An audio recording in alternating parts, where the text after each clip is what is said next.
Welcome back to the morning show here on Rise News with me, Katira King. My next guest is the founder and managing consultant of Franchise Business Development Services, which is a pioneer franchise development company in Nigeria, representing World Franchise Associates and advancing the development of the Nigerian franchise industry. Chiagozie Nwizu is an international franchise development consultant, SME advisor, enterprise builder, and development projects professional. And he's here to impart some knowledge on the morning show today. Welcome, Chiagozie. How are you? I'm very well, Controller. I don't think I've ever said the word franchise so many times in my life. Yeah. For those that don't know, what does it mean to franchise a company? Okay, so franchising is, a business has to build a sustainable business system. Right. And gives an opportunity to some other entity or individual to leverage that system to own their own business. Right. Okay, so that's in a nutshell what it's all about.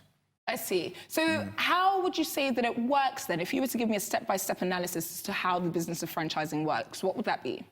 Okay, franchising, basically, there has to be an entrepreneur who has been able to build a sustainable business system, like I said, and has been able to prove that that is sustainable by the success stories, the number of network business locations, and all that, among other things. And this business has to be ready to franchise by having the systems and support, in place to be able to help another entrepreneur who is coming in to buy a franchise, and by buying a franchise, he's given the right to operate, same business at some other location. And this franchise buyer, who is called a franchisee, is given support by the franchisor, right, in setting up the business and hand-holding him to, run the business to become as successful as the original model has been. So how profitable would you say it is for a budding entrepreneur to get involved in franchising? Right, so we have global statistics all over. Globally, the franchising business model records over 85% success rate. Wow. In South Africa, it's about 95% success rate. Now you compare that with our startups. We have here in Nigeria over 80%. Like a 20% startup. Over 80% of them fail within a short while. So it's not just profitable; it is sustainable. We pride ourselves in Nigeria as an entrepreneurial economy with about 37 million micro, small, and medium-scale enterprises. We talk about this every Monday because not everybody's cut out to be an entrepreneur. This is the thing that people don't understand. Sometimes it is suited to your fate to be an entrepreneur, to build businesses. That's it. So, but we don't see the other end, which is about the failure, the very massive failure that we experience. And that's why we talk about franchising. Yeah, it's not everybody that should be a business builder. Yes. Some people don't have what it takes. Absolutely. What they should be doing is to go and buy off businesses. Actually, they are buying the system that is proven. Right. So that we can reduce the rate. You don't have to think and you can just make money. That is it. Now, last year, you actually, what am I trying to say? You produced a report on franchising in Nigeria, the Nigerian Report. Tell me about that. Okay, so while we were working on this, it was so nice that DFID, through its program called PDF Nigeria, called on us to conduct a study, a nationwide study on franchising, as a proof of concept. Why so? Because in several other economies, franchising has been, proven as, a model that had been leveraged to help the SME space, the MSME space, to thrive and, reduce, business failure. Also, talk about access to finance and all that. So we conducted that study and, we went across the 6 geopolitical zone of the country, talking to different stakeholders, to franchisors, franchisees, enablers, consulting firms, the financial institutions, local and international agencies, the government bodies, and all the rest of them, to find out the state of franchising in Nigeria and the opportunities, also identify what the challenges are, so that we will be able to profile solution simply so that Nigeria can replicate the success that these other economies, like the United States, South Africa, India, and some other emerging economies like Nigeria, have been able to produce through franchising. So it was a successful one because we were able to benchmark Nigeria, because we are an emerging, our franchise industry is just growing at its basics. So we're able to find out what these other countries did, and we are just trying to, take same steps so we can replicate same success. Right. So today, fast forward, a lot has been achieved. We've had a lot of local brands who have started franchising today. We have the government supporting in different ways. We have a franchise bill that is being passed to law. Oh, wow. We have financial institutions that are What does the franchise bill state? So the franchise bill is, based on the recommendations from the findings to put policies in place that can help foreign brands to come into Nigeria to franchise, that can help to encourage local brands to franchise. We have issues, a lot of issues like, what's it called, dispute, resolution and all that, okay? Yeah, so, so we recommended basically how, these things can be, taken care of in the policies, in the franchise bill. So based on the report, what would you say the current status of Nigeria is in relation to franchising? Okay, so we have a very huge, potential. We see an industry that has a potential for over 100 billion US dollars in turnover. Right. We also see some other potentials that there are about 450,000 people that have investable funds sitting in their bank accounts, who could use them to buy franchises. We have career people who probably would have liked to have a plan B, or who are probably not enjoying their jobs and they would like to own their businesses. Right. So there are a lot of that we saw. We saw also a lot of local brands that are franchisable, who, when we met, we were saying, hey, this is something we've been looking forward to doing, but we've not really had so much of the encouragement through an enabling environment. Right. So hopefully in the next 5 years, Nigerian economy Nigeria should be competing with South Africa. Ooh. That makes about 12.5% of the GDP of South Africa is earned through franchising. Okay. And you have about 850 different franchise models. I'm talking about respective business models that are franchising. Right. And we will be able to catch up much faster because we are benchmarking what has taken them several years to achieve. Yeah, that's it. Okay, so in terms of, because you mentioned people having money in their bank accounts that they can use to create franchisable businesses or purchase a business to, that's a franchise business. Now, what are some of the challenges that a person like that might face? So I have the money, I'm able to invest it in a franchisable business. What kind of barriers to entry do you foresee me coming up against? Okay, I wouldn't really call that barrier to entry. A key thing still from that study we found out is that there is very low awareness. People don't know much about franchising in Nigeria. And we are doing a lot. We are having what we call franchise matchmaking forums. Different.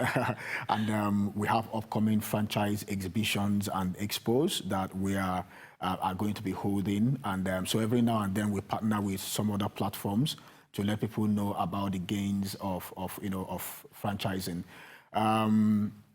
Franchising make things pretty easy, and let me explain. And which is why I'm actually going to explain why there is low entry barrier, if there is any, to franchising compared to a startup. Okay. So now franchising is like, I can see the nice outfit you are putting on. Yes, why, thank you. Thank you for noticing. I don't know whether it was made to fit or whether you had to go and, get it from a boutique. No, I purchased it. It was just like this. Fantastic. Off the rack. That's a very good example. Okay. Okay, so now imagine you wanted to have something like this and you had to go to get the material from the market, and you are thinking, who on earth can make it the way I want it? And, many things can go wrong in that process, and the tailor can finish making it doesn't look good and all that.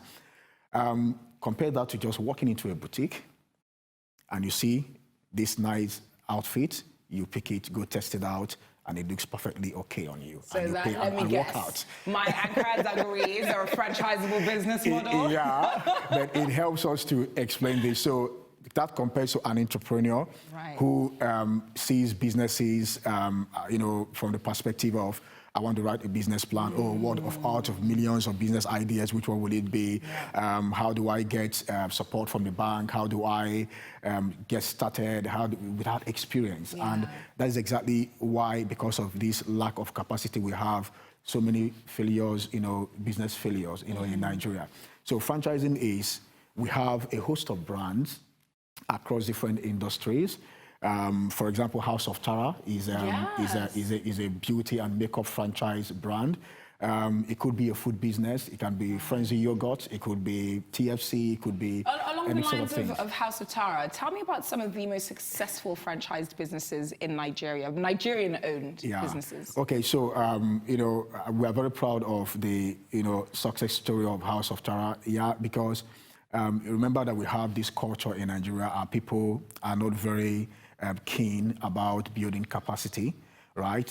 So but there are a few local brands who the owners, had taken time to invest, a whole lot in both the systems and the structures. And you could experience the business as a global or world-class brand. So that's what the likes of House of Tara, has done. We also have a brand we call Best Choice. Yes, of course. And Best Choice is a neighborhood store. It's built established in Nigeria, and they have about 230 outlets. That's amazing. Today. I didn't even know it was a Nigerian brand, much less that all the outlets are franchised. The owners are Indians, but the brand was all set up here, so we call it a Nigerian brand. Yeah, so there are a couple of other ones that are coming up in the pipeline. We have about 25 to 30 local brands that we are working today at different levels. For them to franchise their businesses. Then we also have foreign brands that we are working to bring into the country. That is the relationship we have with World Franchise Associates. So you can literally look out for any brand out there that you are interested in bringing to Nigeria. So if I wanted to bring McDonald's to Nigeria, what did you call that? If I wanted to bring McDonald's to Nigeria, I could do that via you. Well, we can work with you to do that. Amazing. So in terms of predictions for the future, where do you see the business of franchising going for Nigeria and for Africa as a whole? Okay, so I'm going to put that this way. Franchising is so, the prospect of franchising in Nigeria is so tremendous, and that it's so relevant to all the stakeholders in the SME sector. So I'm going to take them one after the other. The government needs businesses that are thriving, for them to be able to generate revenues. We are an SME, driven economy. It's not oil and gas that is driving our economy. The entrepreneurs, they want to be able to set up businesses that are going to, not only stay over time, but also be able to return them. They can get revenues, returns from the business. Financial institutions, they want to lend funds to entrepreneurs that will be able to pay back their capital and the interest. Talk about employment. People want to work with business entities that can guarantee them job security. So all these things are around the idea.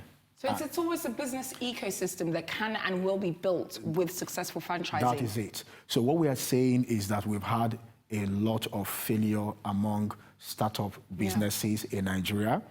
We can choose to continue to try to do the damage control when people have started businesses at the wrong footing, and then we are trying to help them to manage. And then we can also direct people to say, hey, why not think about buying a franchise? There are people that have built these businesses. Their brands are super. They are doing well. You go and own one of their franchises and save yourself all that. So when we have, when we leverage franchising to venture into businesses, it helps us to have less business failure. And then all these, stakeholders we have in the SME ecosystem are able to get value. So every bank we talk to today are like, wow, we've looked at our records and we've seen that the franchise businesses that we are banking, that their rate of, loan performance has been, way, better Supersedes than SMEs, startups, yeah. you see. So, that's what we're working on today. The other day we were at South Africa talking to the leaders in the franchise industry, Right. and we are looking at bringing in about 200 franchise brands into Nigeria, okay, so that people can have a wider variety of, brands for them to buy into. Amazing. Now, I'm sure you and I could sit down here and talk about franchising all day because we all know I like money. But we have to go for a break. Yeah. I'm going to see you later on in the show because That's we're fine. continuing this discussion. All right. You're one of my panel of experts. Thank you. Yeah. That is all from Chiagozie for now, as it's time for a short break on The Morning Show. Stay tuned, as when we return, it's time for Our Take. Don't go away.